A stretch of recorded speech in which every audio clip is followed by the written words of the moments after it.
Bienvenue à Mézières. Nous sommes entre Moudon et Lausanne, à mi-chemin, devant le fameux théâtre du Jorat qui a vu le jour il y a tout juste 100 ans. Sa particularité, c'est d'être entièrement construit en bois et d'accueillir à chaque représentation jusqu'à 1000 spectateurs. Aujourd'hui, nous allons rencontrer un artiste aquarelliste qui a sa galerie juste en face du théâtre du Jorat, Bernard Wölmy. Sous son pinceau se dessinent les plus beaux paysages de Suisse et d'ailleurs, et vous le verrez, il est passé maître en la matière. Trêve de parole, allons tout de suite dans son atelier. Wölmy Bernard, peintre aquarelliste depuis une bonne vingtaine d'années. Auparavant, je me destinais plutôt au dessin. Du reste, j'en ai fait une profession, dessinateur, géomaticien, et plus attiré par la plume, par l'encre, caricaturiste. Après, à l'âge de 16 ans, je voulais devenir peintre animalier, comme Hugues, que j'admirais beaucoup, qui avait un dessin dans sa peinture un peu caricatural des animaux. Il était attaché aux os de balle, mais c'était un exemple. Je me voyais bien faire ça.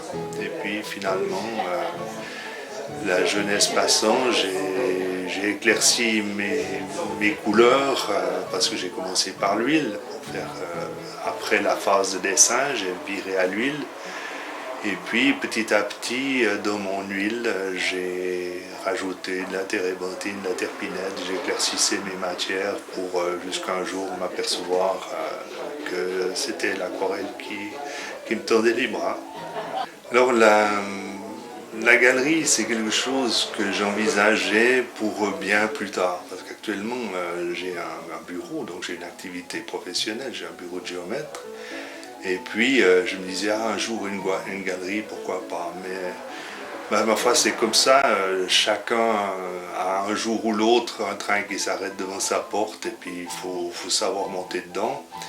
Et c'est ainsi qu'un jour, un ami m'a dit, il était antiquaire, j'ai une boutique à Mézières, en face du théâtre du Jorat. Et cet antiquaire me dit, pour des raisons de santé, j'aimerais arrêter mes activités, est-ce que ça t'intéresserait de reprendre, éventuellement y faire ton bureau? Et puis là, j'avais 10 jours pour réfléchir et prendre une décision, c'était en juillet. Et très rapidement, cette idée que j'avais mis de côté pour mes vieux jours, ou pour ma retraite, ou je ne sais, m'a refait surface. Et puis cette envie devait se concrétiser et très rapidement. Alors j'ai dit oui, je reprends ton magasin. Mais ce ne sera pas pour y installer un bureau, mais pour en faire une galerie d'art. Et en même temps, j'ai pu aller au-delà de ce rêve en réunissant sous le même toit, non seulement la galerie, mais mon atelier de peinture et en plus mon école d'art que j'ai maintenant enfin pu créer. Donc j'ai 140 élèves, donc c'est pas rien. J'y travaille, j'enseigne le lundi, le mardi, le mercredi, le jeudi et encore un samedi par mois. Donc ça montre qu'il y a beaucoup d'activités dans cette galerie. Et puis, si tout tourne autour de l'aquarelle, vous allez devant vous un homme heureux. Et je ne peux pas ne pas avoir envie de faire profiter à quelqu'un d'autre de mes acquis et de ce que j'ai mis au point. Et chaque fois que je découvre une nouvelle manière de représenter un objet, un élément, une fleur, un arbre, c'est égal, je m'empresse de le faire savoir à mes élèves. Alors, la galerie, c'est une fois de plus du partage. Et le côté festif d'un vernissage, c'est un moment grandiose où vous offrez la possibilité, c'est pas quelque chose que je réalise pour moi, mais j'offre la possibilité à un artiste, d'une part de se faire connaître, de réunir d'un seul coup autour de lui tous les membres de sa famille, ses amis, de partager un moment qui sera inoubliable pour lui. L'artiste qui fait son premier vernissage, c'est marqué dans les annales, c'est dans tous les livres d'or de la famille, c'est un grand moment. Et ce moment de partage, j'aime le vivre et chaque mois ça recommence. Et ça veut dire qu'il faut avoir une grande souplesse d'esprit, vous allez rencontrer à chaque fois d'autres artistes, vous allez les dénicher chez eux, découvrir ce qu'ils font chez eux.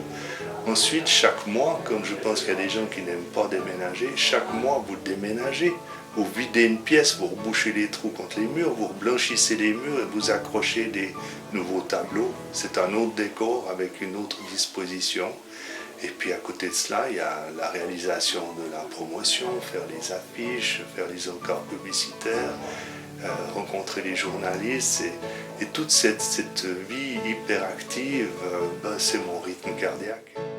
Rendre accessible l'art et partager sa passion, voilà une chose que nous avons en commun.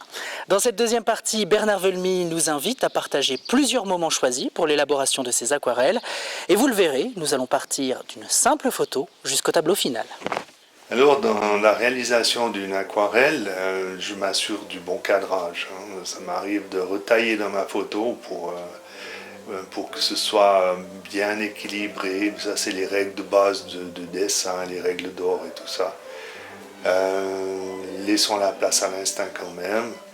Et pour l'aquarelle, il est important de ne pas négliger la phase dessin. C'est que pour réussir à une aquarelle, il faut que vous restiez maître de votre pinceau. Il ne faut pas que vous laissiez diriger par votre pinceau ou la couleur. Une fois que mon dessin est fait, je vais mettre toutes les parties en réserve à l'aide du masque liquide. Et là, comme certains aquarellistes de renommée aussi, on va utiliser le masque liquide. Je ne veux pas dire abondamment, mais suffisamment, de manière à être sûr de se garder chaque objet que vous allez pouvoir mettre en évidence après coup. Pour récupérer son pinceau, déjà il faut que le pinceau soit en poil naturel. Si c'est un pinceau en filament synthétique, il va s'abîmer. Parce que pour le nettoyer, on va utiliser de la benzine rectifiée. Alors la benzine rectifiée va abîmer les filaments synthétiques, tandis que le poil naturel va très bien s'en sortir. Comme je travaille uniquement avec les trois couleurs primaires, donc j'ai des couleurs schminkées du rouge rubis, du jaune gomme-goutte moderne et puis de la teinte bleue de céruléum.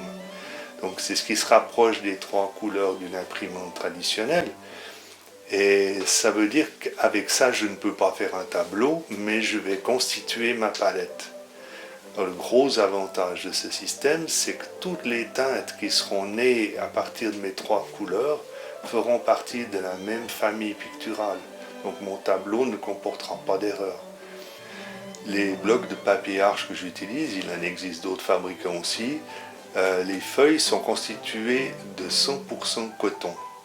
C'est du coton qui est broyé, effiloché pour pouvoir, après, à l'aide d'une colle qui est faite à base de moelle d'os, constituer une pâte qui viendra presser et laminer, mais qui va vous restituer des feuilles qui ressemblent à une feuille de papier, bien sûr, donc 300 grammes d'épaisseur, parce qu'il faut ça pour résister au mouillage. Alors quand on revient avec un deuxième passage de teinte sur un fond qui est mouillé, vous avez toujours la dernière couleur que vous apposez qui va prendre la place de la précédente. Et ça, c'est la seule fois dans la réalisation d'une aquarelle où vous pouvez poser du jaune sur du noir, où le jaune va chasser le noir, lui dire « tire-ta de là, c'est moi qui m'y mets ». Et puis le jaune prend la place. La dernière couleur posée, tant que vous êtes dans l'humidité, sur l'humidité du papier, c'est réalisable. Alors pour la construction d'un tableau, donc j'ai deux règles fondamentales, c'est de peindre de derrière à devant et de clair à foncé. Alors c'est sûr que je vais commencer par faire le ciel et ensuite tous les arrières, les montagnes les plus lointaines jusqu'aux montagnes les plus proches et par la suite les éléments de décor, arbres, premier plan piqué, ce que l'on veut, ce qu'on peut imaginer. Mais c'est important d'y aller dans cet ordre-là, et ce qui ne peut pas être superposé, je vais le masquer. Je montre à mes élèves comment on doit peindre d'après photo pour ne pas avoir l'impression de peindre d'après photo. Il faut se remettre dans la nature. Alors pour se remettre dans la nature, je vais mettre ma photo sous la lampe halogène, mais à 10 cm, pour qu'elle soit complètement éclairée. Et vous serez étonné déjà de voir toutes les nuances de couleurs qui réapparaissent, qu'on ne voit pas tout simplement en regardant une photo papier. Et toujours sous la lumière, vous prenez un rouleau comme ceci, et puis vous venez vous balader. Faites l'expérience chez vous, vous vous baladez dans votre image de cette manière, et il vous manque plus que le chant des oiseaux. La question qui ne m'a encore pas été posée, mais pour laquelle j'anticipe, c'est pourquoi tu ne peins pas des légumes. Alors j'ai décidé que le prochain de mes livres sera le jardin, le jardinage et les légumes. Alors j'ai commencé une série que je présente en scoop ici. Ce sera des côtes de bête, par exemple. Les autres légumes et tout le potager va y passer. Alors ce sera à suivre.